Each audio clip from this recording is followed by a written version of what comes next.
Welcome to episode 28 of Fascinating, a Star Trek podcast.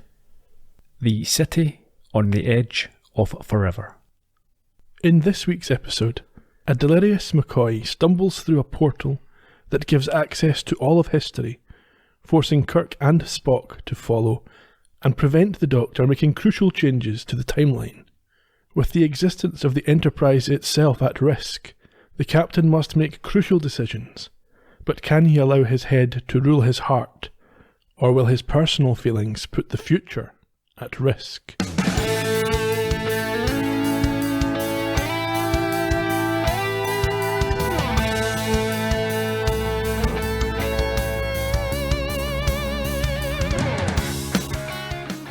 Do you have a flop for the night? What? You really are new at this, aren't you? Good evening, Ian. How's your flop tonight? As good as always. Floppy? Flopping away. The best way. That's it. The It's only good, way. Good for the night. Your age. My age, says you. Quite a powerful story this week. Yes, it was. Emotional. Yeah. Step up from last week, I would say. Would not be hard. That's true. Me and you acting it out on a camcorder would be a step up from last week. Let's put it in negative. We'll be fine. Yeah, no, I liked this week. I liked the guest star. It wasn't without its faults. There was a few plot points I didn't think were tied up adequately. Okay. But we will get to that, I hope. Sometimes we say this and we never get around to it. Yeah. That's how it goes. We'll blame Harlan Ellison. What's he going to do? Is he dead now? Yes. And doing nothing then. Exactly. Shall we get started? Nothing you want to say? Nah. Right into it? Yeah. Crack on. We begin on the bridge of the Enterprise. We do. We're not there for very long this week. No, we start with an alert and the crew being thrown about as they experience extreme turbulence whilst orbiting a planet that I think they're plotting. Well, they're not plotting the planet so much. We get a bit of exposition from Spock during this scene. They're passing through ripples in time, which are of great scientific importance. Okay. But as they do so, Sulu's console blows up, causing him injury of some kind. Yeah, he's knocked out. But Spock stresses the, as you mentioned, scientific importance of what they're doing and experiencing, and doesn't want to, I suppose, halt the experiment. He doesn't, and Kirk goes along with that. He orders them to maintain orbit, but just in case, he sends a suicide note to Starfleet Command detailing what they're doing, why they're doing it, and how they got here. Oh, I think he must call for McCoy to attend. I think he has, or someone at least has called for McCoy to come and attend to Sulu because he arrives at this stage. And decides that he needs a few risky drops of cordrazine. Cordrazine, yeah. Yep. I think Kirk goes to question him on this, but is quickly silenced by the success of the dosage. Yeah, because I think Sulu starts to come round with his lovely eyeshadow on that he was clearly wearing. And McCoy is not slow to let Kirk know that he was about to venture into somebody else's specialist territory. Yeah, I suppose Kirk is the captain and he's entitled to question his subordinates' decisions, but I think at the end of the day, you have to bow down to someone's expertise. Trust the professionals. That's it, exactly. However, disaster does strike. Yes, Spock has taken over the helm for Sulu and explains that they've mapped most of the ripples. They've got one more to go, but it's a big one. How many ripples have you mapped? 7. Okay. The impact from this last one is bigger, I think, even than Spock's warning. It's very unfortunate timing because McCoy at this point is examining close up the empty shot, or not the empty shot, I should say, the hyperspray that he used, yes. Yeah. And is unfortunately then injected as he falls onto the device. Yeah, right into the abdomen.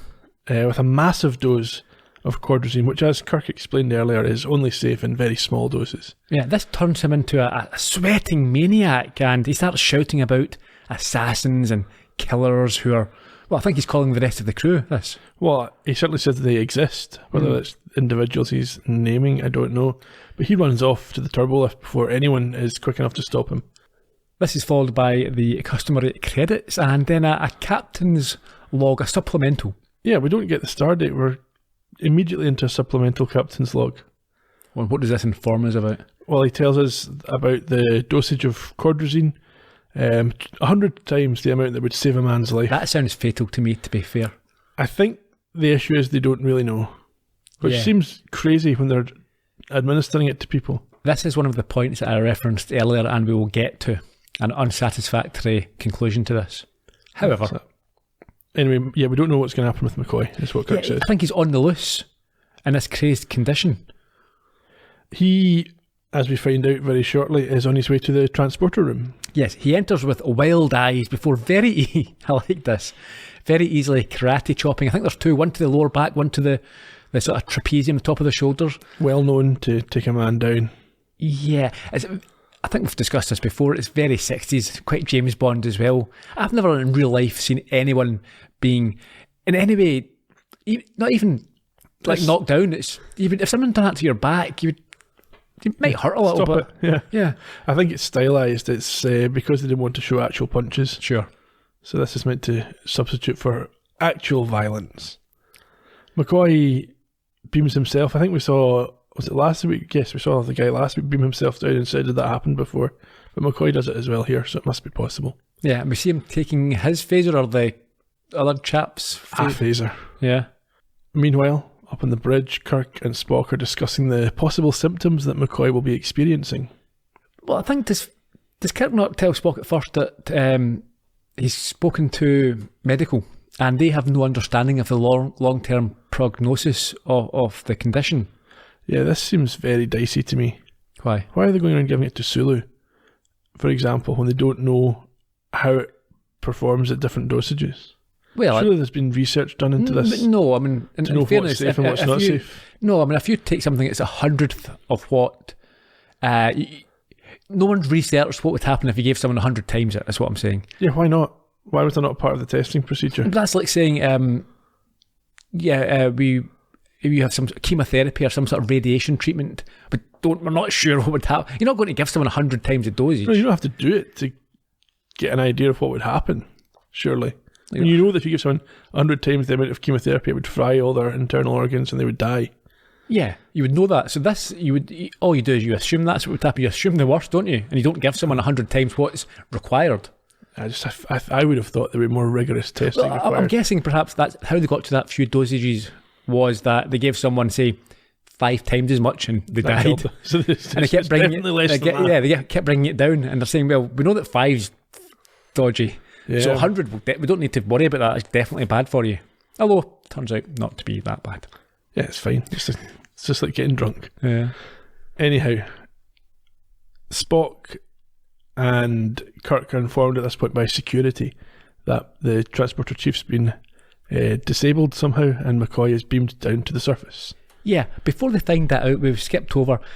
Spock adds that I think he has looked into the computer files. Okay. And what that told him was that victims of an overdose become hugely paranoid and they don't recognise anyone.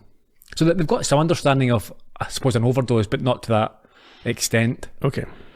Having learned that McCoy's on his way down to the surface, Spock notes that the transporters would have been focused on the time disturbance. I don't know why, or that doesn't make much sense to me. No. What have the transporters got to do with it? Yeah. There's no intention of beaming down, so it wouldn't be focused anywhere. I wouldn't have thought so. Anyhow, Kirk asks him to get a landing party together because they're going to have to go down there after McCoy. And that's where we pick things up. On the planet, Kirk, Spock, Scotty, Uhura materialise with 2 random red shirts. Yeah, I think Spock's been taking the mickey a bit here, putting this team together. Why? Who will we take? Scotty, Uhura. Yeah, Uhura, you've not done much recently. Yeah. Do you want to come for a wee jaunt, a huddle? It's only McCoy, it'll be fine. And time displacement. Yeah. Well, I mean, who else would they have taken? Sula's out of commission. Well, Sula's been taken down, yeah, I suppose. So who else do you? Mind you, they do whenever they feel like it. Bring into the show, experts on ancient history or botanics or some random psychology. Could have come. Anyhow, they see a big stone ring. It's not really a ring, it's more wobbly than that, but it's set vertically amongst some ruins, which extend, Kirk says, as far as he can see. Yeah, the terrain looks like, I suppose, ancient Greece. Yeah, I suppose you could say that. Columns and pillars and all that malarkey. Spock's about to tell you it's even older than that, though. Is it, yeah? Around 10,000 centuries. Yeah, fairly old. That's quite old. Yeah. Yeah. Anyhow, the ring also, on top of that, according to Spock, is the source of all the time displacement and is scientifically impossible. See, that's the thing, yeah, he doesn't say it's, but out with my or our understanding. It's just, it's not impossible, you just don't understand it. Well, yeah, the same as last week. Oh, it must be from outside the universe. Yeah, because I can't work it out. So. I mean, I think at the same time as this, Uhura and Spock have begun recording on their tricorders. Yes, and Spock notes that this time displacement they initially noted was they were millions of miles away when they first noted it, so it must be quite a strong effect that's being produced by this relic. Uhura updates the Enterprise on their lack of success in finding McCoy. Well, yeah, so they're being very incompetent. He's hiding behind a rock. Yeah. And they can't see him. We see him appear furtively from behind this rock. Meanwhile, Kirk and Spock get a surprise interruption as they ponder what the oval might be. Incredible power. It can't be a machine as we understand mechanics. And what is it? A question. Since before your sun burned hot in space, and before your race was born, I have awaited a question.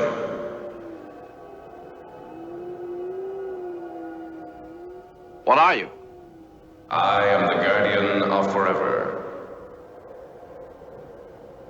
Are you machine or being? I am both, and neither. I am my own beginning, my own ending. I see no reason for answers to be couched in riddles. My answer is simply as your level of understanding makes possible. I was with Spock there on his annoyance at the riddles. There's no need for this. Answer it plain and simply. Enough of the nonsense. Well, they just don't understand. It's being as simple as it can.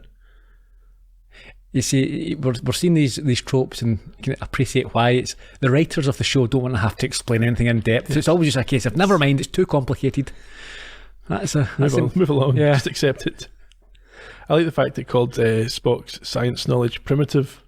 There must have been a raised eyebrow there. I'm sure there was, and Kirk calls him out on it as well. Yeah.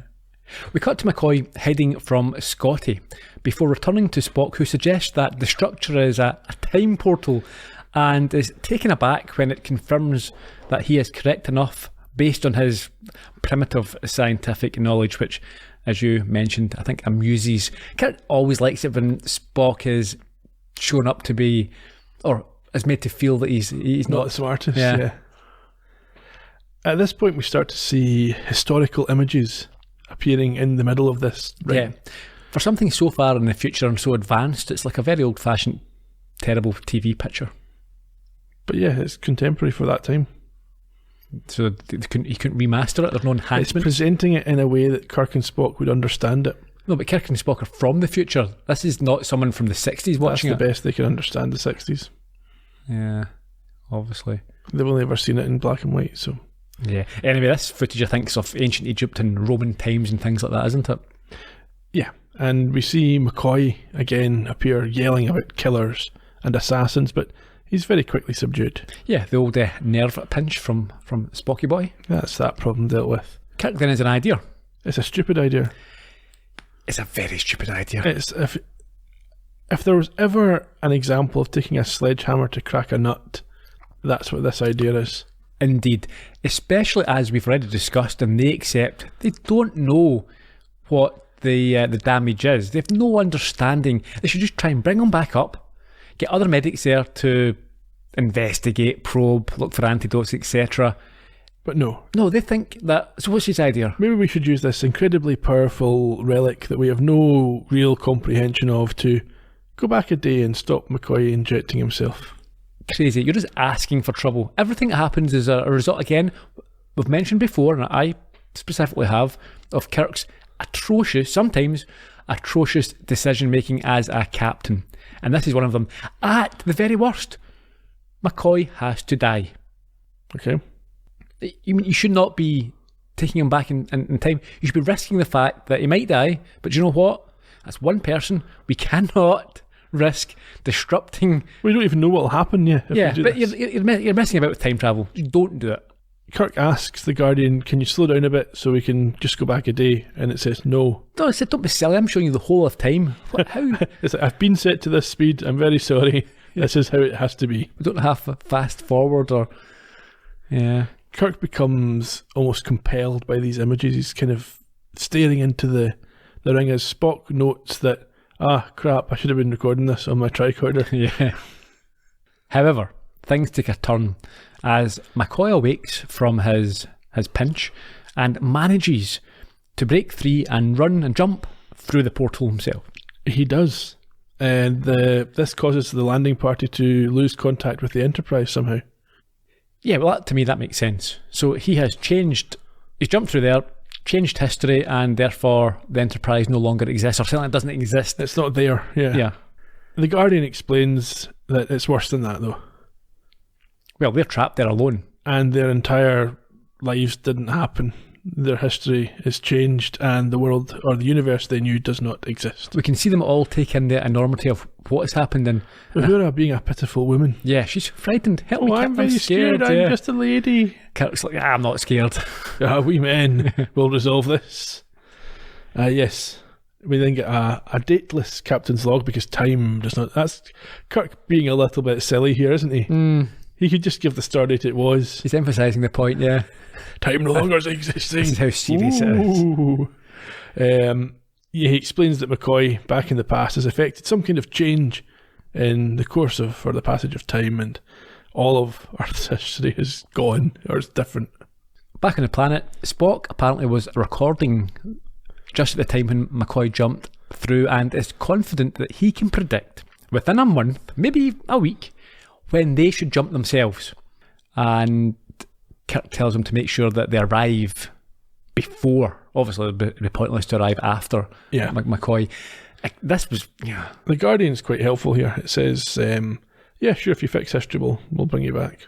Yeah, it's almost like he's setting the... this is your mission. This is what you've got to do for this episode. Yeah, that's it. Yeah, there's no reason for that to be the rules. No. Because how's McCoy going to get back? He can't get back. Mm. So somebody else has to go back, reset the timeline exactly, or just generally, and then he has to come back with them, I presume. I mean, in fairness, even Uhura and Scotty point out the ludicrous long shot of what they're attempting, but Spock reminds them that apparently there's no alternative. Well, he's decided there's no alternative. Yeah, okay. This is what we're doing. Yeah, okay, to give them their due, at this point, the whole going back in time to save McCoy was a nonsense. There was an alternative. But now they are trapped there, so they may as well. Yeah, but they're also rushing things a bit. It's like you've said in the past, it's time travel, there's no hurry. Yeah. They could wait a month and then go back. Mm-hmm. Or a day or whatever. Let's think about it. Spock, you've got that sort of brain. Take a couple of hours. Yeah. Ponder. Maybe you can come up with something. Maybe you can... Yeah, it's not like what can we think of in the first, literally, 30 seconds. Yeah. Well. Anyway, that's what they do. They leap and emerge through a wall which has a poster on it advertising a boxing match at Madison Square Gardens. Like this, yes. It's a New York street in the 30s, I think 1930, and it's promoting Kid McCook versus Mike Mason. Yes, I've got some trivia about that. I can give you it now or save it till the end. Let's save it till the end. Okay. As long as you remember. I've got it written down, it's okay. See, I love this location and time period. I'm a big fan. Not sure if I mentioned it on here, but I think my top 5 movies of all time would be The Sting. Okay. And I just love, although the Sting was Chicago. It's the era. The era, yeah. I mean, it's obviously a terrible time to be alive, and just the interwar period, the Great Depression. So not a fun time, but I love movies set around there. So as soon as I seen this, I knew I would be enjoying the episode. Good. There's a couple of women there who kind of look at them a bit askew as Spock puts his hands over his ears to hide his difference. Yeah, and I think Spock himself describes the time they've arrived as barbaric. I think he says that about any period in Earth's history, though. It's like it's either barbaric or particularly barbaric. Those are the two settings he has for Earth history. I'm assuming, in comparison to Vulcan, then Vulcan must be a very peaceful place. Well, so he makes out. I think though Vulcan was very violent, and the story goes, until they adopted this way of logic and ended it. So they were warring and fighting, and then they all just turned to logic and stopped. Okay. Kirk and Spock appreciate the problem that their dress is causing, and know that they need to either disguise or explain Spock's particular look. And so they decide to partake in a bit of thievery, which, after being apparently successful, causes Kirk to get a little bit too cocky about how easy they're going to find things. Well? You're a police officer. I recognize the traditional accoutrements. He was saying you'll have no trouble explaining it. My friend is obviously Chinese. I see you've noticed the ears. They're actually easy to explain. Perhaps the unfortunate accident I had as a child. The unfortunate accident he had as a child. He caught his head in a mechanical rice picker. But fortunately, there was an American missionary living close by who was actually a skilled plastic surgeon in civilian life. All right. Drop those bundles and put your hands on that wall there. Come on. Oh, how careless of your wife to let you go out that way. What? Oh, yes, it's quite untidy here. Let me help you. Yes. Well, firstly, I did enjoy the sort of double act, the tone. I like that. However, a little bit racist. Minor these days. racism, a little bit of white saviorism there with the American plastic surgeon being required. Wives allowing people to dictate. Although, to be fair, that might be him taking advantage of the time period. Could be, yeah. I'm almost surprised that they didn't play a little Chinese music over the top of it, Yeah, a little motif. Mm-hmm. Also, Spock nerve pinches this guy in front of a crowd of people. Yeah.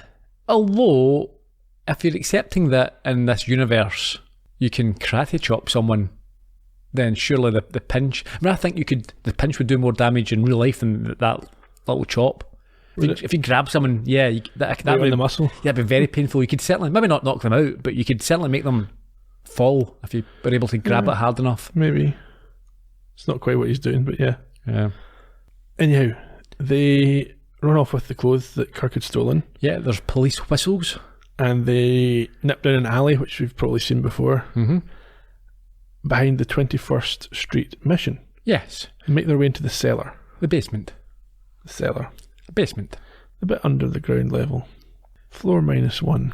Out of breath and on an adrenaline high, Kirk notes that Spock appeared to be enjoying his predicament in a human-like way. Yeah, Spock objects to that. He thinks that insults are not within Kirk's prerogative as his commanding officer. Yeah. And we cut to them in more appropriate clothing, as Spock notes that they have about a week to go before McCoy arrives. Now there's two very specific points that brought Back to the Future to mind for me. Okay. So this one, if you remember, in Back to the Future, Marty McFly arrived and he had to hang around for a week until... The letter arrived? Well, no, until the dance. Okay, right, yes, in the first movie. Yeah. So I reckon they have stolen this from Back to the Future. In a sort of timey-wimey way? Well, it's all about time travel, so they probably went to the future, read the script, come back and then filmed this, yeah. Yeah, makes sense. Mm-hmm. We'll know if there's any additional sort of crossovers. Spock's theory on how they're going to find McCoy is terrible. Remind me. Time is like a river and it'll sweep them to the right place, and if it doesn't, there is no plan B. Yeah, I must admit, I didn't find that terrible. That was fine. Yeah, I mean, if you have to explain time in some way, you've got to try and make it make sense into... Yeah, I suppose the theory they're going is there's a focal point, and that's why history was able to be changed. Yeah. And all they have to do now is identify that focal point. I mean, it's very chancy. Well, of course, there's a lucky element involved, isn't there? Yeah. Spock, I think, believes there's more information in the tricorder that they can't access without, well, the ship's computers, as he puts it. Yeah, and he sneers at Kirk's suggestion that he could perhaps rig something up in their current position. But Kirk reverse psychologies him into taking on the task, nevertheless. Yeah, he knows how to push his buttons. Tells him, he understands it's an extremely complex problem in logic, and he shouldn't even have asked him. Now, at this point, they are interrupted by the arrival of a woman from upstairs. And I think you've mentioned this before, that it's something that they have to do quite often to cover up Spock's ears. That's a bit of a trope throughout the season, or the show. Well, it happens again, at least. Okay. So, very conveniently, there's a hat here. Yeah. She doesn't buy the lie about them being cold outside, but also doesn't scream and run away at the sight of two strange men in our basement. She seems familiar with this sort of experience. Yeah, so I'm watching this again, taking notes live, watching this for the first time. Yeah. And I'm thinking that's not a natural reaction you would be getting out of there. But from what we come to learn, this is her line of work. Yeah. She offers them employment, and Spock queries the rate of pay, much to Kirk's surprise. Yeah, it's going to be 15 cents an hour for 10 hours a day. We shouldn't skip over the obvious magnetism that, which itself is underpinned by a romantic little motif between the two of them. Kirk and Edith. Yes. Yeah, this issue about being paid for the work, because obviously I don't think Kirk cares about whether they really get paid for the work. No, yeah, because he needs to buy, or Spock needs to get parts. So when Spock says he wants paid, to Kirk's surprise, Spock has to explain it's for his hobby. Yes. Which is going to be building this computer. Yeah. And Kirk, I think he ends up telling Edith the truth about stealing clothes and running away from the and gives cops. The real names as well, and confirms that they are in the 21st Street mission, which she runs. Yeah. Well, she identifies herself as Edith Keeler. She then leaves, and Kirk tells Spock that he approves of his hobby. Yes. He knows he's won that little battle. We're now in the dining hall of the mission, where they take their food and sit at a table with other patrons as Edith walks in, and they are informed that the food has to be paid for. Of course. Not financially. No. But by listening to the proclamations from a goody two-shoes. Kirk shuts down a heckler, I think, at this point, doesn't he? No, it's just the man sitting next to him. He's not insulting her, but he's making this point that, you need to listen to her ramble on if you want fed. Yeah, but Kirk explains that they want to listen to her. Yeah, but it's not a heckler. Okay. He's not heckling. She's not started speaking yet. It's just an irritant. Yeah. Yeah, okay. And this surprises Spock, but obviously he's very attracted to her, understandably so. A 30-odd John Collins was not to be sniffed at. Especially in soft focus. Yes. So she starts her speech, and it seems that she's less than sympathetic to those in attendance, and very conveniently, but inappropriately, as a scientific visionary. Now let's start by getting one thing straight. I'm not a do-gooder. If you're a bum, if you can't break off with a booze or whatever it is that makes you a bad risk, then get out. Now, I don't pretend to tell you how to find happiness in love when every day is just a struggle to survive. But I do insist that you do survive, because the days and the years ahead are worth living for. One day soon, man is going to be able to harness incredible energies, maybe even the atom. Energies that could ultimately hurl us to other worlds in some sort of spaceship. And the men that reach out into space will be able to find ways to feed the hungry millions of the world and to cure their diseases. They will be able to find a way to give each man hope and a common future. And those are the days worth living for. Our deserts will bloom. Development of atomic power is years away. Space flight years after that. Now, it won't come Speculation. tomorrow or the Gifted day insight. after, but it will come. I find her most uncommon, Mr. Spock. Prepare for tomorrow. Get ready. Don't. She certainly is most uncommon. Talk about not understanding or appreciating your audience. Well, I don't think they're taking all the nuance in, are they? Yeah. I think they get the gist of it. The world's getting better. Hang in there. That's what I'm saying, but it's like anytime you're making a speech or you're talking to someone, you don't just get in there and say what you want to say, you have to adjust it to what they will appreciate. And talking about it so specific about atomic bombs and all this type of stuff, they're not interested. Look at them, they're homeless and they're down now. They don't care. But that's just, you could tell them that things are getting better. The FDR, whoever it is in charge, is going to make the country great again. And things will improve. Know your audience, that's all I'm saying. Okay, if you say so. And where did you get this information from anyway about atomic bombs and all that sort of stuff? Ah, she's obviously a gifted visionary. See, again, watching this, I thought that we might find out that she herself was in some way, had an insight into the future. But no, not at all. Well, not really, no. Just sort of general things. Mm-hmm. Very near future. Yeah. Kirk is very much intrigued by this. More so by her. And by the speaker, yeah. Yeah. And later she comes to speak to Kirk and Spock and compliments the work they did in the cellar. Yes. And offers, as we heard at the top of the podcast, a flop for the night. Yeah, I don't think it's her flop, but she knows of its availability and she is able to secure it for them. I think next time we come to see Spock, a few days have passed at least, because he's put together this computer. Yeah, just let me mention, as that scene ended, they both sort of smirk as an old drunk cowboy wanders past. Yes, I think he is a very characteristic face, doesn't he? Yeah. Sorry, so we're now at the... Yes, I think a few days have passed at least, maybe a week, and Spock has managed to put this computer together. Yeah, well, he's rigged up a lab, hasn't he, in this room. It looks like something out of Mary Shelley. Yeah, yeah. He's going to press a button and it's going to bring something to life, the tricorder or whatever it is. And he's upset with Kirk, who's returned from the shops with vegetables and not platinum. Yeah, this, another time it sort of reminded me of Back to the Future. Okay.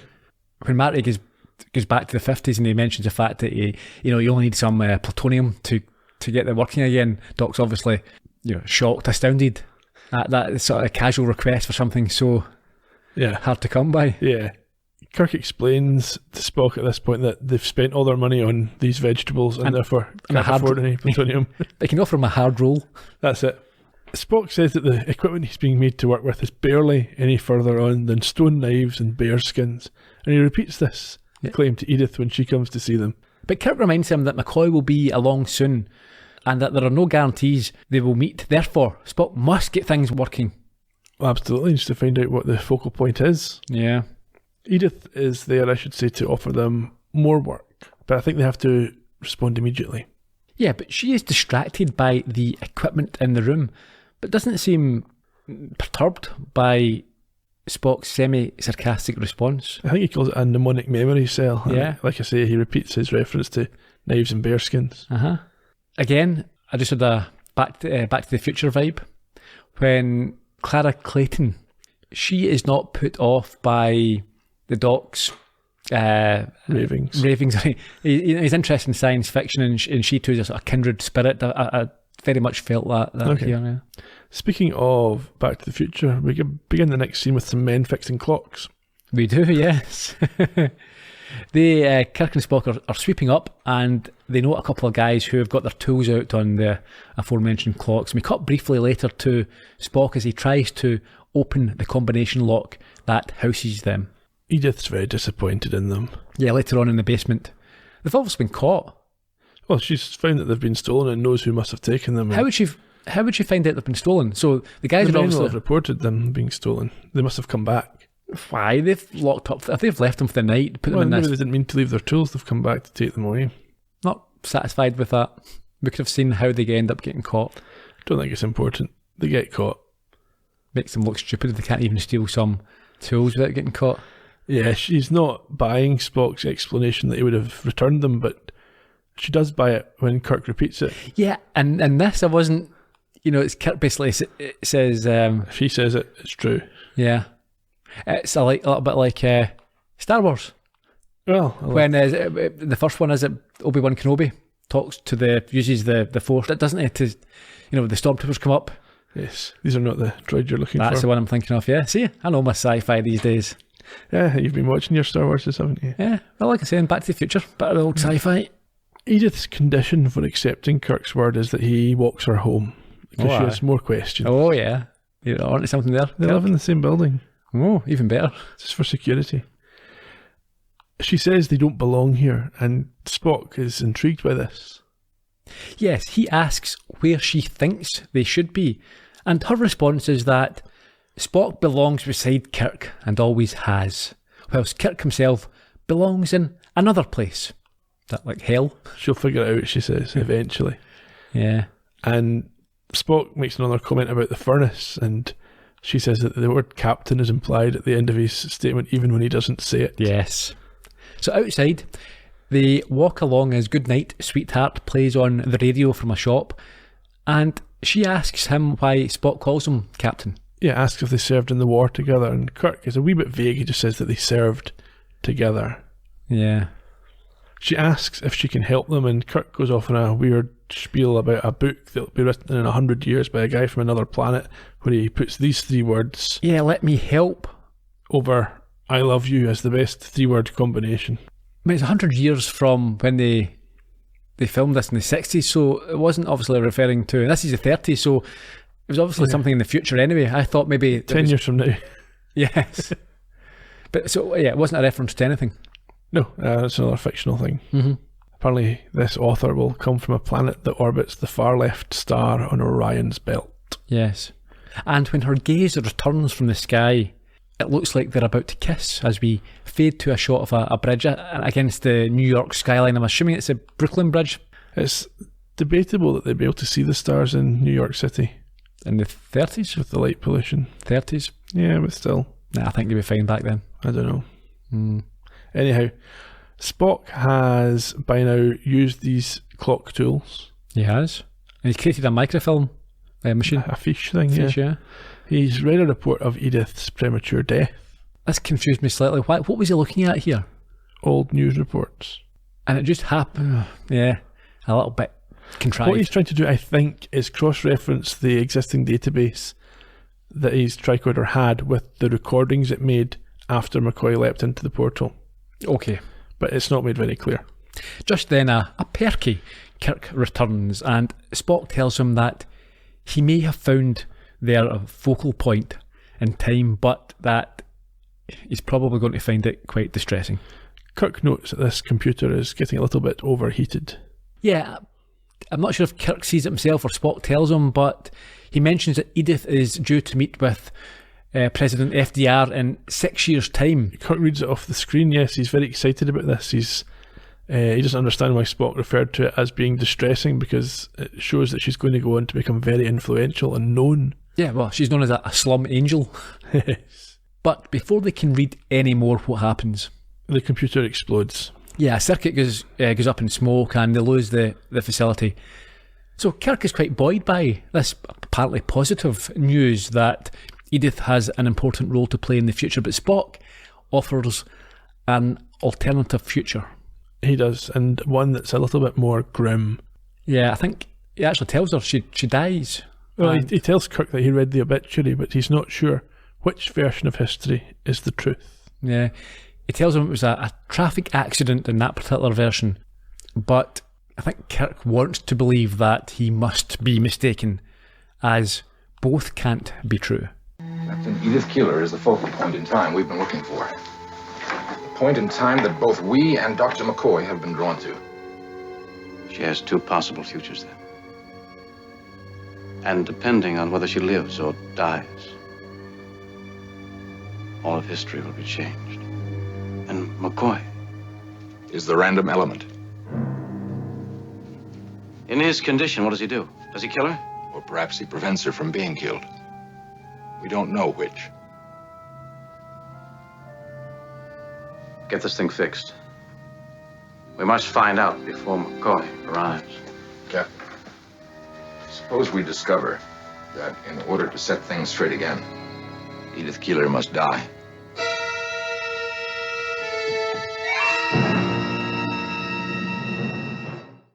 Meanwhile, in the street, The guy from the mission. steals some milk from a doorstep.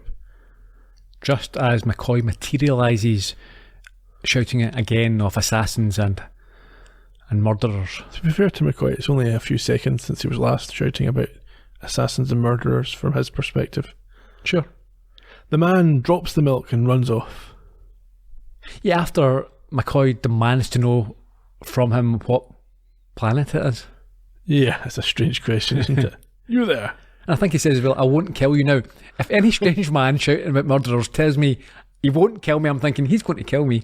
Yeah, he's at least considering You just it. don't mention killing me. Yes. Why would you even bring it up? Yeah. We see Kirk and Edith climbing the stairs at the flop. Yeah, I think we arrive midway through a conversation where Edith wants to know why Kirk finds her belief that man will reach or fly to the moon amusing.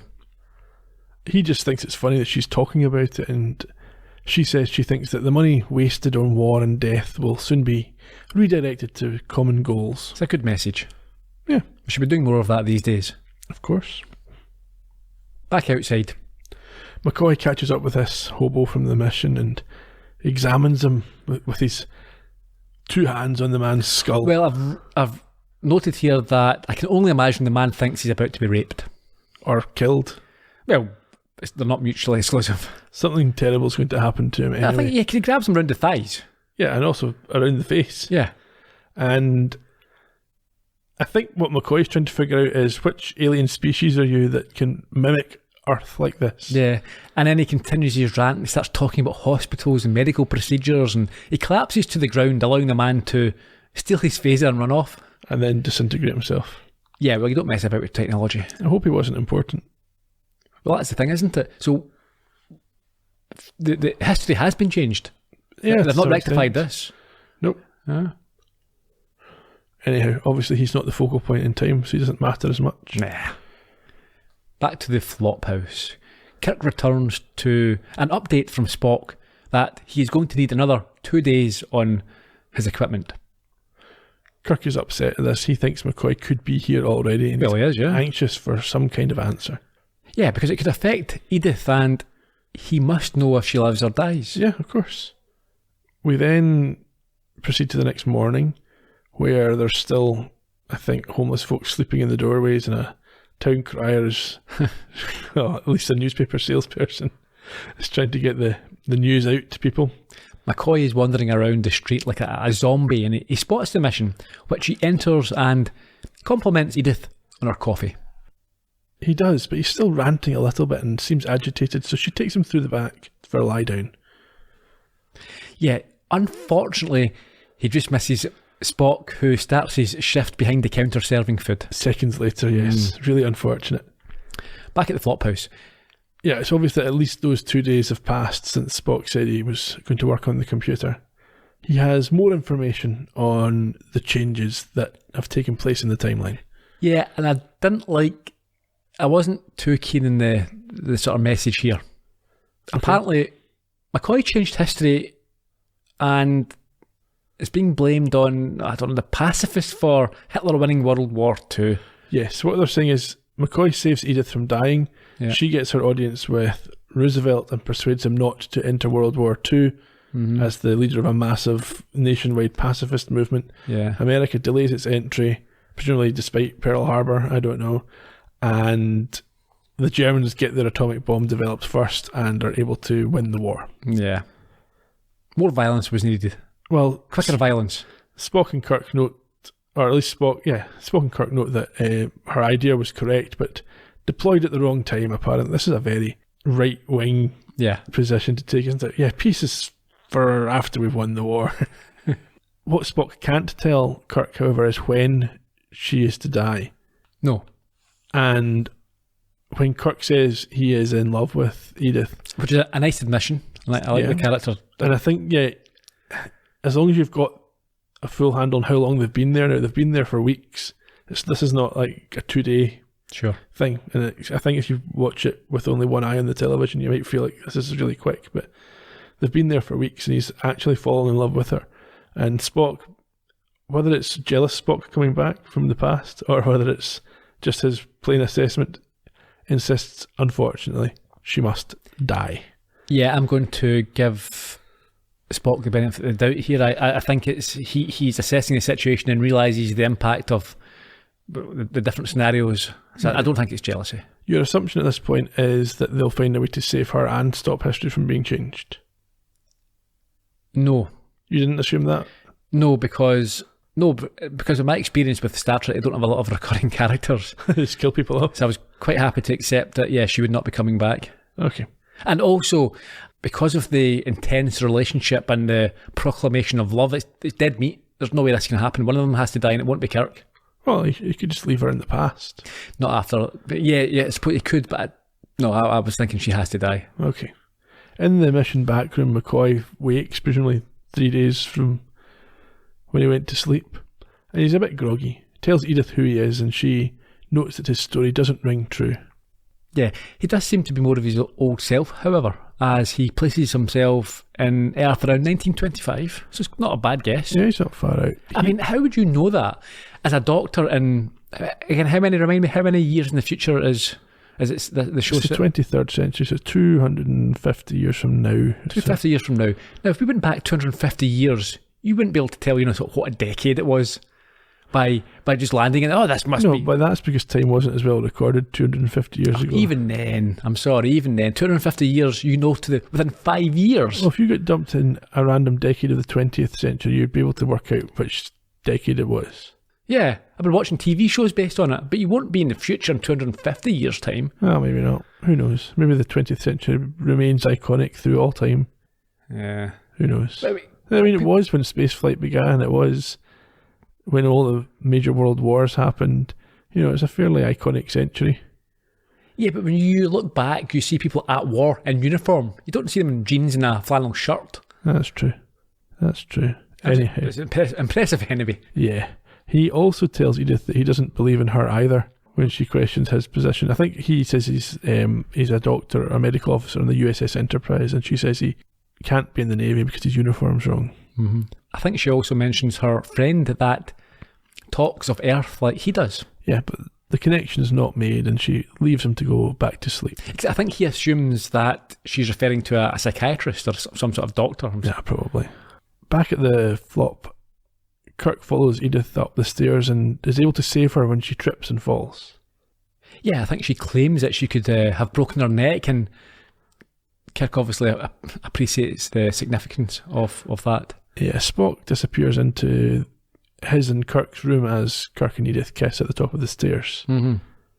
And she leaves him in a confused state. Bewildered. As he heads back downstairs, Spock points out that, as we noted, the fall might have been her fatal destiny. Captain, I did not plan to eavesdrop. No, of course you didn't. I must point out that when she stumbled, she might have died right there had you not caught her. It's not yet time. McCoy isn't here. You're not that sure of our facts. Who's to say when the exact time will come? Save her. Do as your heart tells you to do. And millions will die who did not die before.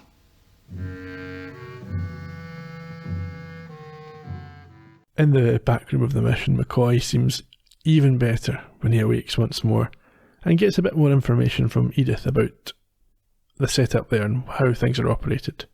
Yeah, she compliments him on his remarkable recovery, and this is one of probably the biggest issue I've got with the episode. Okay. He was fine. A couple of days. And that's maybe it. a week. Okay, a week. But they just didn't know, that's the thing. They didn't know how he would react to that overdose. 100 times. Mm. It's an awful lot to have. Well, now they know. He'll be able to record that. There's an assumption as well that, it might be that he's recovered, but his internal organs might be damaged beyond repair. Well, yeah, who knows? But we'll find out eventually. Maybe he's only got 2 years to live now. It's possible. This is the bit that I don't understand. Edith tells him that she doesn't need his help right now. She's going out. Her young man, Kirk, who's 3 or 4 years older than her, is taking her to a Clark Gable movie. Okay. But in the next scene, he doesn't know he's taking her to a Clark Gable movie. Maybe she's going to make that decision. She's going to say that she's decided, and she's going to convince him to do it. Yeah, or else they're agreed to go to the cinema, and that's what she's going to decide that they see. Okay. Yeah, because he won't necessarily know what's on. She knows he's not particularly current. Importantly, she is stupefied or mystified by McCoy's ignorance of the Clark Gable name. Now this supports my point. If you're going to be aware of what decade it is, You should maybe know. cultural, he's one of the biggest stars of the period and of all time. Yeah, well, I've got that in my trivia. We'll come to this. He probably wasn't famous yet at that point. 1930? Yeah. Yeah, maybe not. So maybe McCoy's only an expert on 1925 to 1930. He wouldn't have been famous. Yeah, it still doesn't make any difference because he wouldn't have been famous at that point in time. He became famous. Yeah, so he should have known who she was talking about. You would have thought so. Yeah. But he's been ill. Okay. Anyhow, out on the street, Kirk, Spock and Edith, this must be later, it's night time, are leaving the mission together. Oh, maybe they're in the mission, so it might not be that much later. Spock heads off one direction, the other two go. Yeah, I'm away I'm on a date. Spock, I'll just kick about then for a while. Can I not come in? Nope. Off you go. Edith suggests to Kirk that they catch the Clark Gable movie, but is about to reveal something fairly significant. Yeah. Now, I should say as well, Kirk does a terrible job. He knows that she's going to die in a traffic accident. Yeah. But he himself, they almost get knocked down as soon as he steps onto the road. Yeah, but McCoy's not there. He thinks they're safe as long as McCoy's not there.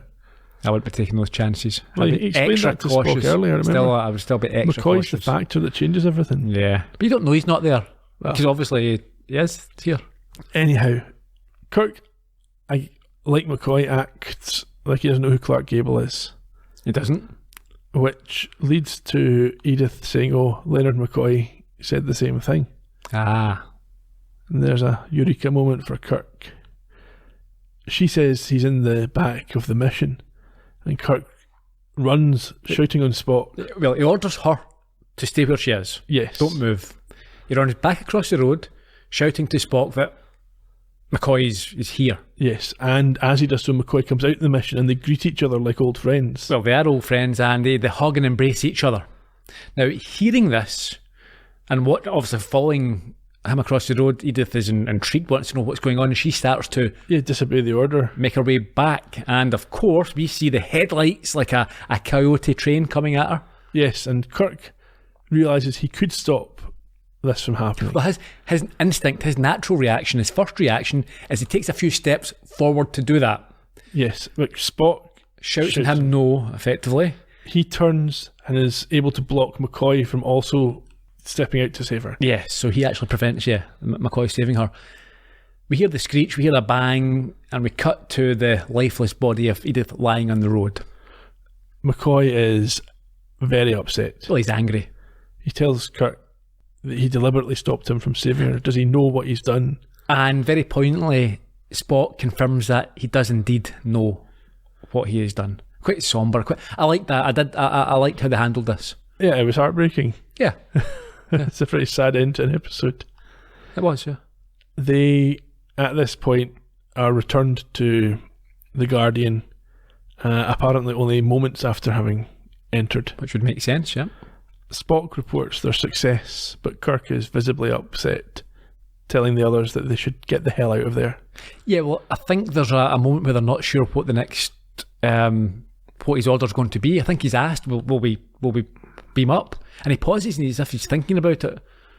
And they're quite relieved, I think, and concerned at the time it's taken. And as you say, he says, let's get the hell out of here, which was a nice final line. A controversial one with the network, but yeah. Yeah, I'd imagine back then it might have been. And that's it. On to the next adventure. Everything's reset. He doesn't have to worry about it anymore. Well, see, that's a good point, isn't it? It's how long does he mourn the loss? Does he ever refer to her in the future? The one that got away, or the one that he love that he lost? Who can say? Or does he just, like he has in the past, there's a broad in every spaceport? Well, yeah, this one maybe hurt him more. Yeah. Do you think there's any other way they could have resolved it? I know a lot of people, there's a theory that goes around, they could just have taken her to the future. But no, because you're taking her, that's still affecting the past. And also the Guardian's not pulling them back to the future while she's still alive. Yeah. So there's no way to take her back to the future. Yeah. No, I thought it was a very satisfactory from a narrative standpoint, yeah. Yeah. I thought they'd done well, and I think this is the best way to resolve it. Given that it was her night out with Kirk that led to her death, is that a paradox? Explain. Well, it's the fact that they're there that caused her to die, but they only went there to make her die because McCoy saved her. Yeah. Would it have been caused some other way? I guess it must have. It was inevitable. I suppose if she's this focal point, and her death was either inevitable or only McCoy could prevent it, I suppose. But I think all the actions that they take when they're there, they have changed history. Maybe not the focal point, as we say, but the chap that died. Yeah. And just all the other interactions. Well, I think, the original version of the story explains why that guy's death doesn't change anything. Right. But that wasn't told on screen, so. Okay. A thoroughly enjoyable. I mean, it's regarded as, if not the best, one of the best. Sure. I can see why. Yeah. It was good. Standout episode. Yeah. Should we go on with the trivia? Sure. Originally aired on the 6th of April 1967, and it was directed by Joseph Pevney. You've heard of him before. This is the 5th of his 14 episodes, and as ever, if you want to hear more about him, go back and listen to Arena. It's quite a good episode as well. Harlan Ellison wrote the episode. I told you way back at the start of this series to remember the name. You did. And I hope you did. I did. He notoriously contributed only this episode, although I think there's some talk he was involved in plot discussions ahead of one of the motion pictures. He's maybe best remembered from a TV perspective for his work on The Twilight Zone, and he consulted on Babylon 5, along with having an extensive bibliography of novels, short stories and other books. He won many and various awards for his work, including 8 Hugos. He was nominated for a Grammy Award in 2009. He was famously irascible and cantankerous, and disliked the revisions that were made to his original script for this episode. On the other hand, he was very pleased with the graphic novel that was created from his original script, which I read this past week. It has a few changes to the story. It doesn't have McCoy getting injected. It's got a drug-dealing crewman becomes overdosed on his own drugs due to the same sort of accident, and he's the one that leaps through the portal and causes history to be changed. Would you say the graphic novel improves upon the episode? It's just a different version of the story. I think they're both very good. Okay. And like you say, that the graphic novel explains there's another man does get killed, and Spock asks, does his death not mean that we've not fixed history? And the Guardian explains, well, he counted and he was important, he wasn't important enough to affect the flow of history. Okay. It's well worth taking the time you can get your hands on the graphic novel. Well, I can, because you've got it right. I've got it right in front of me. Yes, I'll be borrowing that. Let you read that, yeah. But anyone listening, if they want to get a hold of that, they can't get my copy, but they can get a hold of it off the usual bookstores, Abe Books, or wherever you want to buy your books. Harlan Ellison died in 2018 when he was 84. Joan Collins played Edith Keeler in her only Star Trek appearance. She's best known for her long-running role in Dynasty, and remains active 70 years on from her first film appearance in 1951's Lady Godiva Rides Again, and we should not mention a lady's age. We shouldn't. Dick Cheney was one of 2 Columbo connections in this episode. You'll remember the other one? No. I didn't write his name down when we talked about it earlier. There's 2. The other one's somebody the Kid. Yeah. Yeah. Basically 2 background guys who are also background guys in hundreds of other things. Cheney, for example, was in Gunsmoke, Kojak, Godfather Part 2, and is now either 105 years old or dead, but I have no evidence either way. What Columbo episode was he in? I didn't write that down. The other guy was in Leonard Nimoy's episode. Yep, Stitch and Crime. Yeah, that's a party guest. Party scene was good in that episode of Columbo where he was eating all the vol au vents and stuffing his face and had a bit of indigestion. We always talk about how we enjoyed that episode. Yeah. Adolf Hitler makes an uncredited appearance in this episode as himself. Wonder who gets the royalties. He's credited as a writer on a number of German documentaries from the 1940s based on his memoir/manifesto Mein Kampf. Mm-hmm. He was born in 1889 and died in 1945 at the age of 56 from a self-inflicted bullet wound to the head. They're good at things. They're good on at it.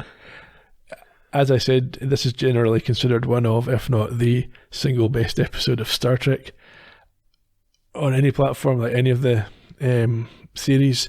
The Guardian makes a comeback in the animated series and is featured in lots of novels, but you don't see it again in a live-action series. I'm not disappointed. It was a bit pompous. It's one of these things where you think, oh, why don't they just go back to the Guardian if they want to fix that? But exactly. I imagine he's got his own free will and would not allow it. Yeah. Actually, in the graphic novel, the drug dealing crewman, when they bring him back, he tries to go back through the Guardian to the same point in time and reset it once again, but the Guardian explains you can't do that. He's actually jumped into the heart of a sun and will suffer there for eternity. Sounds sensible. The same backlot was used in Miri and Return of the Archons. We saw them earlier in the series, and we mentioned at the time on at least one of those episodes, it's the one from the Andy Griffith Show. Yep. The historical, this is an interesting one, the historical reel footage that we see through the Guardian was technically used in breach of copyright when the episode first aired. It belonged to Paramount, and their holding company later bought Desilu, which resolved any potential conflict. But in the circumstances, I think they should stop putting copyright claims on my YouTube videos whenever I put an episode of this podcast up. Yes. The episode City on the Edge of Forever won a Hugo and a Writers Guild Award. Wait a second. Your YouTube videos? Well, I'd put them up. Yeah. Yeah. Okay. You're on them. It's okay. Yeah, okay. I don't edit you out or anything. Okay. That's well. I put. Do you not listen to the YouTube videos? Okay, I put the podcast up. So it's my podcast, then that's fine. If that's how we're doing it, okay. Cool. Well, it was a communal my. Crack on. The episode won a Hugo and a Writers Guild Award, albeit the latter was awarded to Harlan Ellison for his original script. And at the ceremony, he railed against editorial interference with the work of writers in front of an audience, including Gene Roddenberry and the other Star Trek executives. The boxing poster story. Yes. So it's Kid McCook against Mike Mason. Deep Space Nine later does an episode where they go back to 1930s San Francisco, and there's a poster for McCook against Mason 2, their first rematch since Madison Square Gardens. Who won the first? It doesn't say. Oh, come on. Okay. A couple of anachronistic references. Clark Gable, like we said, wouldn't have been a leading man or well known at the time, and Goodnight Sweetheart wasn't written until 1931. Time travel reference as well. Goodnight Sweetheart, a UK-based time travel sitcom. Yes, with its own paradoxes. Mm-hmm. In terms of international titles, the French went simply with contretemps, which means mishap, maybe underselling it a little. The Germans not much better with Griff in die Geschichte, trip into history. Again, bit low key. Then the Japanese take that one step further with Kiken na Kako Henotabi, or Dangerous Trip to the Past. That's better. I think I prefer the original title. Yeah. Next week, 29th and final episode of Season 1, Operation Annihilate, which is another well-regarded episode. Look forward to it. In the meantime, you can get hold of us on social media. We're at Trek Podcast on Facebook, Twitter and Instagram. You can go to StarTrekPodcast.com where there's a post up for each and every episode if you want to talk to us about the podcast or about Star Trek or about anything else that is vaguely related. Until then, cheerio. Bye-bye.